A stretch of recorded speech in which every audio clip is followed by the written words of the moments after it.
Alrighty. Let me share my screen. I get on Zoom all day, every day, and I still am not very good at it, but that's okay. So I didn't do this last time, but I'm going to introduce myself. My name is Melissa Kellums. I am an elite ambassador here at CUE. I've been doing network marketing as a whole for a little over 6 years now. But I've only been with CUE for a few months. So my first full month was November of 2021.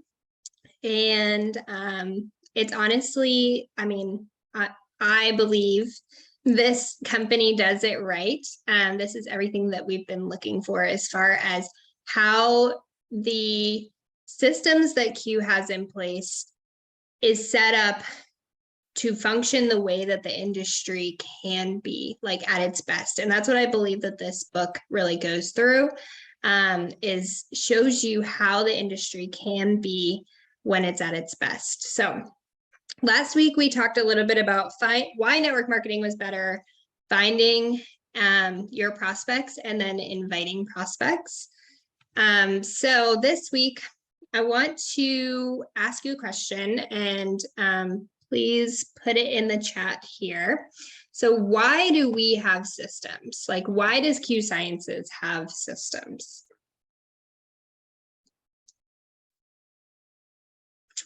And why shouldn't you try to attract people by being the expert? Okay, so Melly said to make it duplicate. Yep. Duplicable. I don't know what the right word is. Duplication. Yes. Okay. Francesca said to help the newest members. I think that's interesting too. Because what are the newest members of our organization? They're basically, like Jake says, they're babies, right? Like, they don't know anything. So we need to make it simple enough that they can do this too. Candace says if they're seen as the expert, if you are seen as the expert, then they may be afraid to join if they have to know it all. Exactly. So the moment that you invite them is the moment that you're showing them how easy or difficult this business can be. So we want to show them from moment one, when you start to talk to them, that this business is something that is simple, and it's something where they can look at you and say, wow, if Melissa can do that, then I can do that too. Oops. Okay, so success depends on your ability to get a large group of people to consistently do a few simple tasks over an extended period of time. That's basically what duplication is. So keeping it simple, keeping it something that can be done again and again and again over time. And the better you can hone your skill at this, the better you will be at growing your business, because we're not trying to recruit our way to the top. That causes burnout. Nobody wants to do that. I also think it really creates a situation where you're not qualifying your prospects anymore because it's just about the number. And instead, we really want to attract high quality leaders, people that we know are going to have that long-term vision and really want to run with this. So the better we can duplicate and utilize systems, and things like subscription is another system that I think allows you to do this better, the more your organization is going to grow.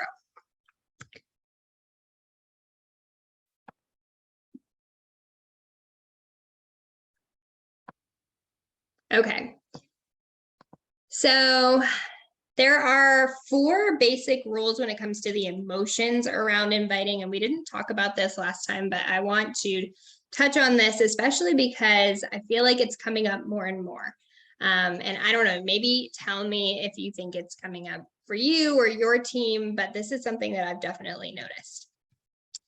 So rule number 1 is you have to detach from the outcome.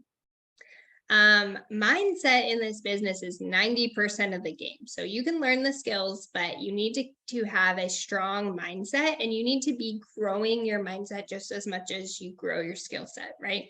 So making sure that you are emotionally detached from the outcome, because your goal is just to educate them. It's not necessarily to enroll them. It's not necessarily to get them to buy a new product. It's just to give them education. The other piece of that education is understanding.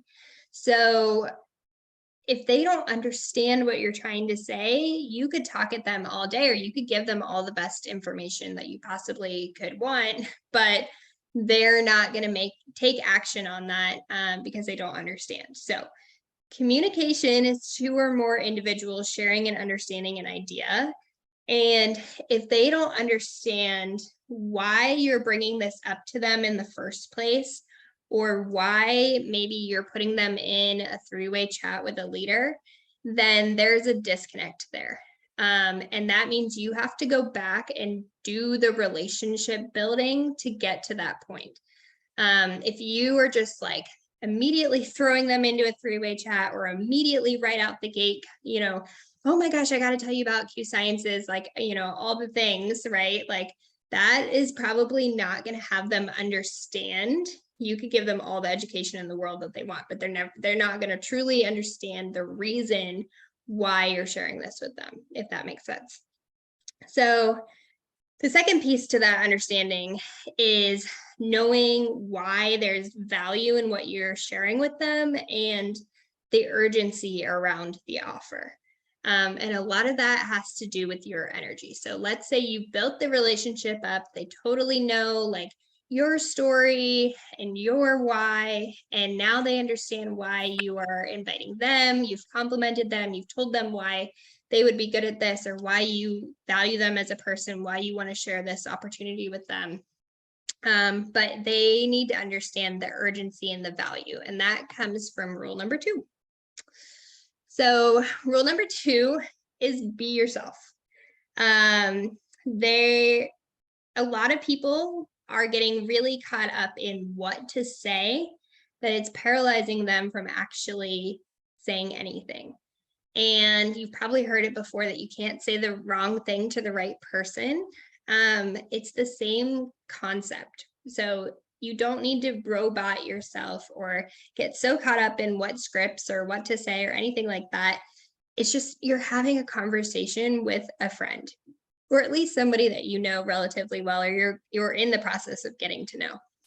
And you want to speak from the heart.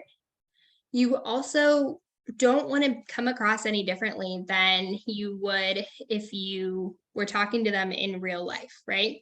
So how many of you feel like you follow a celebrity, or you follow Brittany Hitch or Francesca or somebody in our community, and you feel like you know them based on what they post? Like, how many of you feel like you know a little bit about Brittany or Brandon's life, even if you've never met them? Yeah, I think we all do. And that's part of the appeal, and why we like following like reality TV, and we like following celebrities. We like knowing that they're real life people. What they're sharing on social media is some glimpse into how they would be in real life, right? And so that's kind of your goal, is to function as much as you can on social media as if you were in person, just meeting them on the street.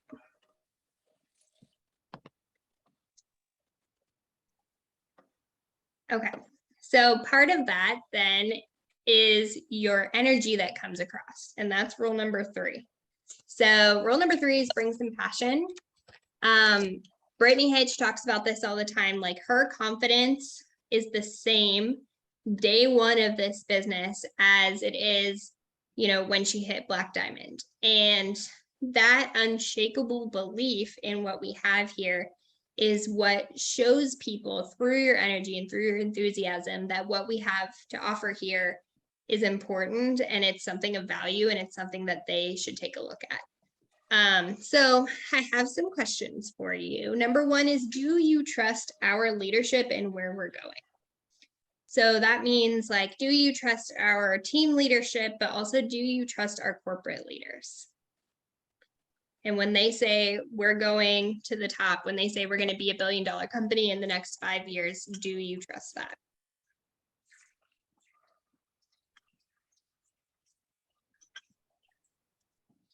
Second question, do you think we have something great for people to offer?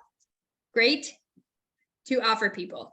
Do you think that what we have product-wise, business-wise, financial freedom movement, everything that they get, the community here, is like the greatest thing since sliced bread?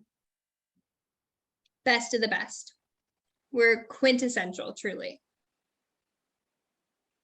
So everybody in the chat is saying yes, right? And if you truly feel like that, then that needs to come across in your interactions with people. You have to be excited about this. And this is something that I really struggle with because I'm an introvert. And a lot of times my energy that comes across to people, it's really excited in my head and it sounds really good in my head. So that's where most of my inner world is. But the like external and communicating that externally is really difficult for me. Like even now, this is me excited. So I have to like learn how to create that external excitement so that people can feel that energy, especially on social media, because we're not in person, right? So they have to be able to feel that. And one of the ways that you can do that is through voice messaging, so they can actually like hear your tone when you're speaking. And some of that is through the types of words that you say, the language that you say, and the tone of the way that you write it, if you are going to do it through text messages. All right. Rule number 4 is, oops, did that work?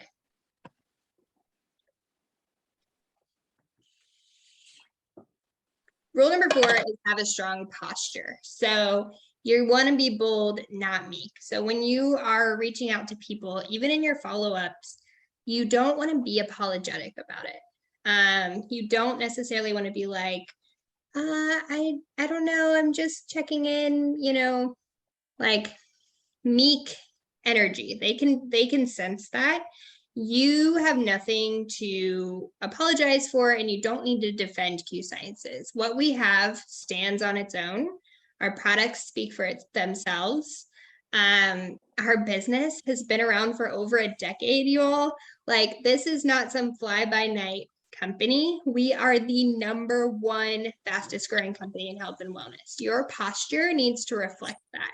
Like, you are literally sitting at not just, you know, an amazing company with amazing timing and products, but the top company in our space within network marketing.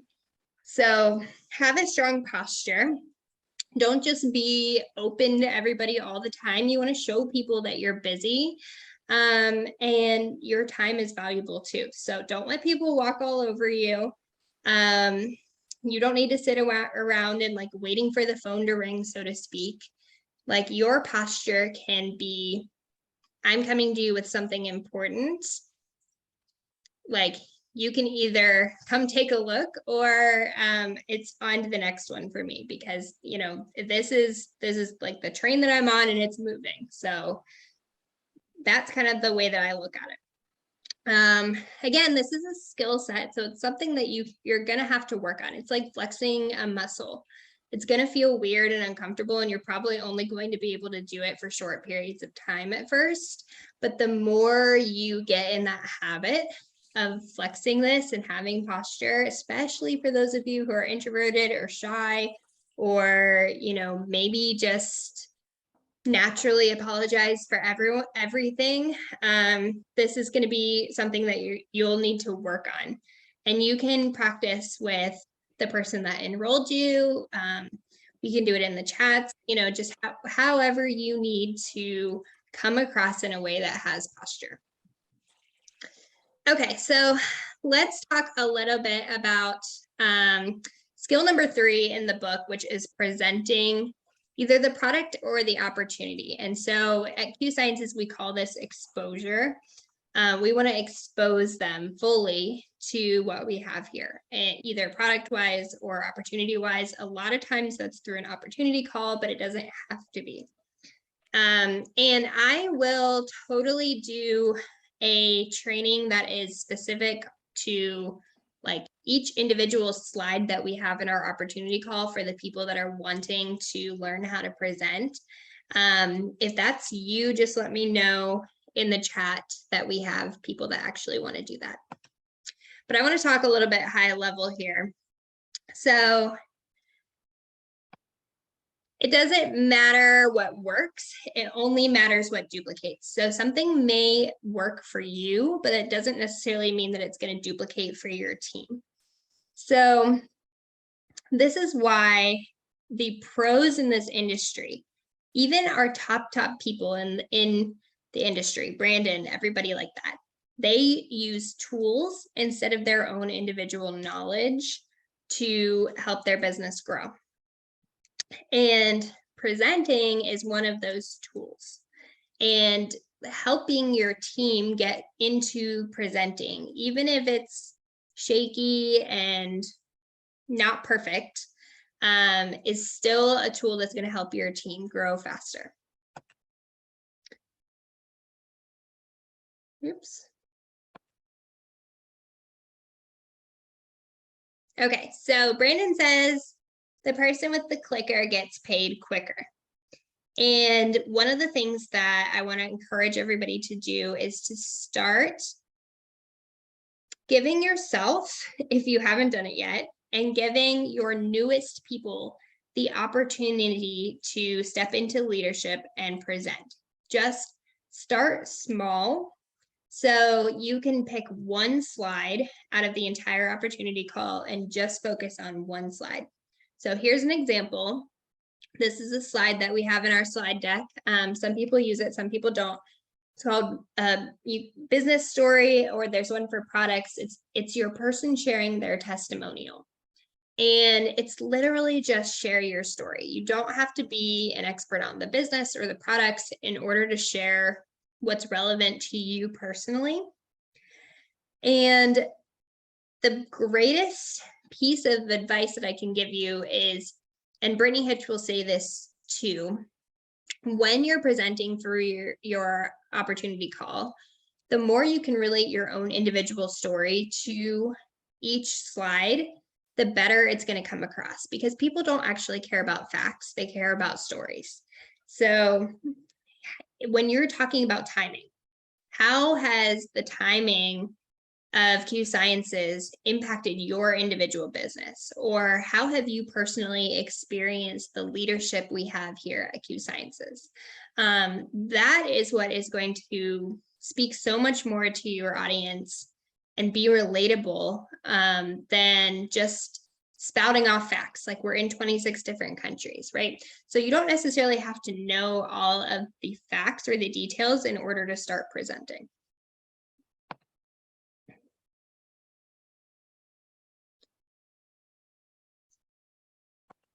Okay, so there are a couple different pieces to sharing your story. Number one, and you can do this, just write this down, like, so that you can start mapping out what your story looks like. And you're going to practice sharing your story. So number one is your background. So what did you do in the past? Or what experience do you have and that you bring to the table? Number two, share something that you didn't like about your background or your previous experiences, whatever it is, even if you don't have any experience in the industry. Comes back to why you're here. And number three is how network marketing came to that rescue, or how Q Sciences specifically came to the rescue for you. And then four is, because of that, what results have you had, or how do you feel about the future, whether that's your business, your finances, your home life, your health, whatever it is. Let's see what time it is. Does anyone want to give this a shot and practice this.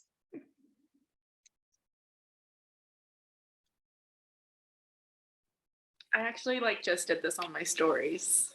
Awesome. Yeah, go ahead, Carly. So I came from another network marketing company where I was spending more than I was making. I could have purchased a new car, and came to Q because I saw a different opportunity for just success for people, and have already doubled my investment, and I'm on track to make even more this month. Love that. Okay. So are you presenting on opportunity calls at all? No. So Not yet. whatever the next call is, or get with the person that enrolled you and schedule one and just share that story. Because I guarantee you that that's going to speak to somebody, somebody's previous experience for sure. So I love that. Thank you for sharing.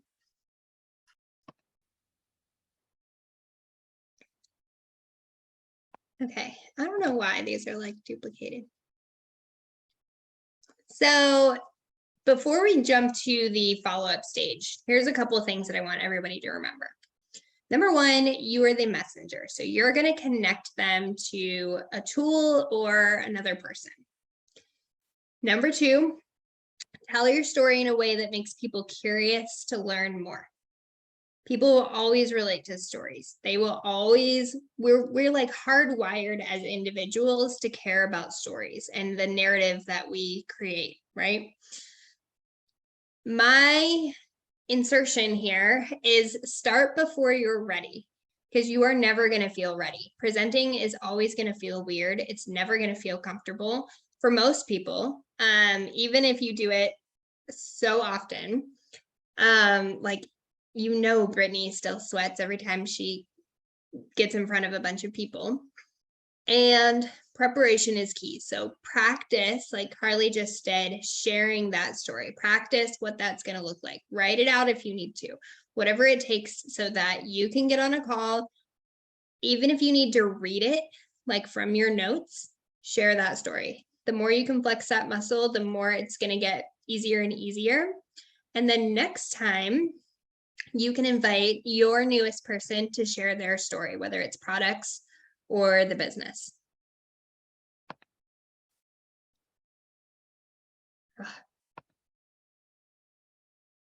Okay, so follow up. Hopefully you all brought your list of people that you need to follow up with. And this can look like follow up, whether you expose them to product or business or whatever stage you're in. But there are kind of two different ways that this is going to look. And before we get to that, I want to share specifically Q's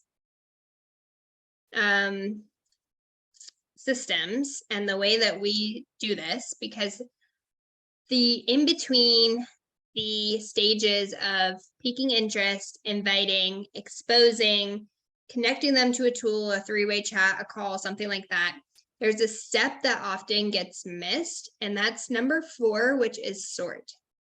So we want to actually determine their interest level, and in the back of your mind, know whether they should be an ambassador or a customer.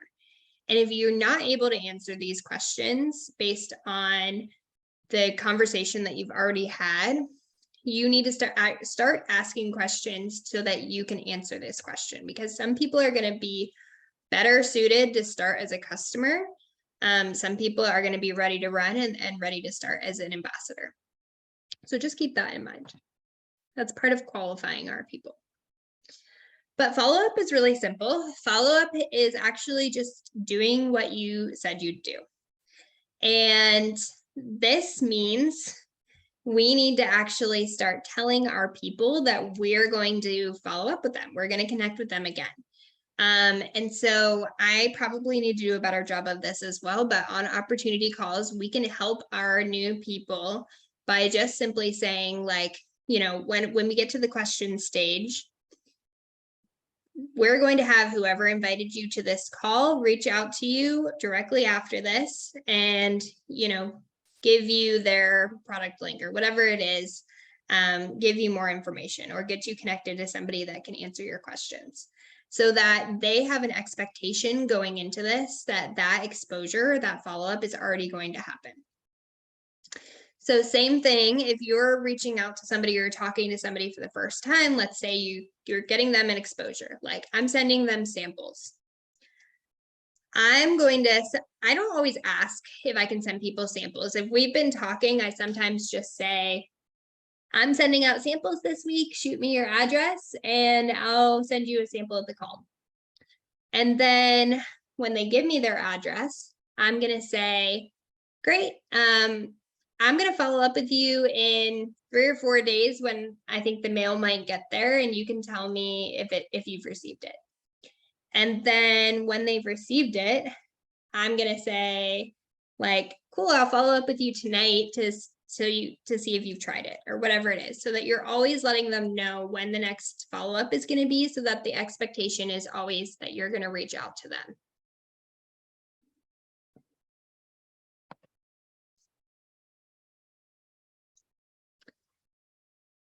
So, and Carly had a question about affording samples. So I just build that into my budget. Sometimes I'll use like points from subscription orders to purchase a bag, or to like get a bag free for the drink packets. So let's see if I have one here. Anything that's like this, you can put 3 of these in an envelope with 1 stamp. And the weight is such that 1 stamp will cover it. If you're doing more than that, you're probably going to need 2 stamps or like to pay extra postage. So the goal here is to, when you have the first exposure, you're just setting up the next exposure. Your goal on the opportunity call is not necessarily to get them to buy anything. Like Brittany says, our opportunity calls are to help us find leaders faster. So your questions are going to be, did you get a chance to stay for the whole call? Or did you get a chance to review what I sent you? Did you get did you receive the sample? Ask a pointed question that will have a yes or no answer.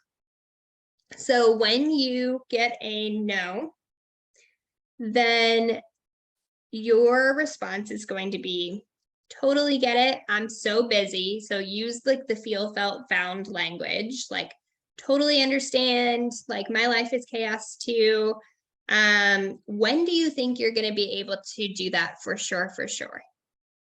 Like ask them to quantify a time, right? And then once you get that time commitment, you're going to confirm the commitment. So, okay, great. So it sounds like you'll be able to do that by the end of this week. I'm going to follow up with you on Friday at 8 p.m. So we can touch base. Let them know it's coming. So you're setting up the next exposure. The idea is that if you give them enough exposures, that they're going to get enough education and information to make an informed decision at some point. If their response to those pointed questions is yes, then you don't want to say, what did you think about it? That's one of the most open-ended questions you could possibly ask, and it often doesn't get you anywhere. So you're going to ask something like, what did you like best about it? Or something that's going to show them, based off of what they say, what your next exposure could be. So if they got on an opportunity call and you say, what did you like best about it? And they say, oh, I think it's really cool that you have the financial freedom movement and that you get a financial advisor. Then your next exposure can be, awesome, like I would love for you to meet my friend Jen. She was actually able to quit her job to pay off X amount of debt, to whatever she did related to finances. Can I get us connected so that you can hear her story? So you're always setting up that next exposure. If it's products, like maybe what they liked best about it was they learned about a new product then your next exposure might be, great, can I send you the product catalog so that you can take a look at it? Whatever it is. So you're always setting up that next exposure. Or I've got this really cool 10-minute product education video that goes more in depth on that particular product or product category, right? Or let me introduce you to somebody that had a shared experience, has a really great testimonial on that particular product. Because it's not just about connecting them to any random person, but connecting them to someone that they will relate to or find value in. And here's the kicker. It often takes 4 to 6 exposures before somebody is ready to make a decision. So you have to be persistent in following up and understand that you're thinking about your business way more often than anybody else is. So let me give you an example. A couple weeks ago, before we went to convention, I bought makeup from somebody. And I started asking about their makeup like weeks prior. I had questions, I got information, I looked at the website, I did all the things. And she set up a cart for me, whatever she did, I had her link. It took me 3 times of being on the website where I would just get distracted. Like I'm on my phone trying to check out, trying to pick which ones I want. And all of a sudden a text would come through and now I'm down the rabbit hole on something else. So you have to assume that people are busy, assume positive intent. They're not trying to blow you off until they say like, absolutely not, please stop talking to me about this. That is your permission slip to continue to follow up. You've already been talking with them anyway, so let's go ahead and get the deal closed. And that just means more exposure, right? More exposure, more information. So it actually took her following up with me and literally saying like, hey, if you want this by a certain date, you probably should order it now because here's how long shipping takes, for me to finally pull the trigger and actually purchase the product. So that was maybe exposure 5 or 6 on her part. So a lot of people just give up with exposures before they even give themselves a chance. So don't do that. And the last piece of this is condense your exposure time if you can. So if you have somebody on an opportunity call on Monday, you want to be following up with them relatively quickly, like directly after they watch the call if you can.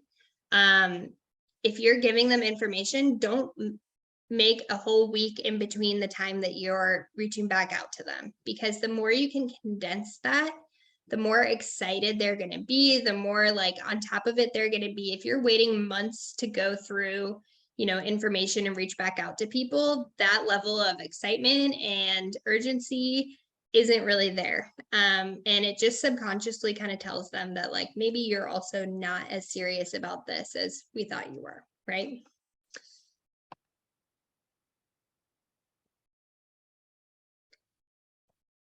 Okay, so that's pretty much it. Next time we're going to talk about overcoming objections and actually getting those people enrolled. And then I saw a few of you want a training that it goes more in depth on presenting in the opportunity call. So we can definitely do that too. I may set that up as just like a whole separate thing and we'll open it up to everybody. But what questions or comments do we have based on this? And I'll go ahead and stop the recording here too.